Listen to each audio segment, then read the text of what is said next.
The U.S. economy is just weeks away from potential disaster if it defaults on its debts or Congress doesn't act. News 8's Josh Lamberty joins us in studio. And Josh, what are lawmakers hoping to include in a deal? Yeah, good morning, David. President Joe Biden is optimistic a deal will get done, even as Treasury Secretary Janet Yellen has warned defaulting on America's loans could happen as soon as June 1st. The president met with lawmakers on Tuesday, calling it, quote, a good, productive meeting about a path forward.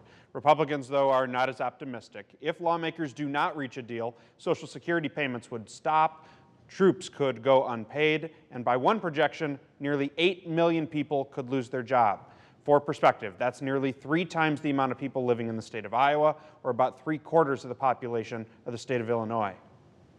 I did not vote for a lot of this debt that has been incurred, but it passed lawfully, and we can't default on the country's debt. But having said that, I think we should seize this opportunity to talk about how we can reduce the rate of growth. Now, House Speaker Kevin McCarthy says Republicans want some spending cuts in exchange for raising the debt ceiling. Those cuts would include things like getting back unspent COVID money and creating more strict work requirements for federal programs like food stamps and Medicaid. Now, if Congress does not act, the Treasury Secretary says business could weaken and the U.S. could enter a recession. David? We definitely don't want that. Thank you, Josh. President Biden plans to cut a trip to Japan short to be here for negotiations.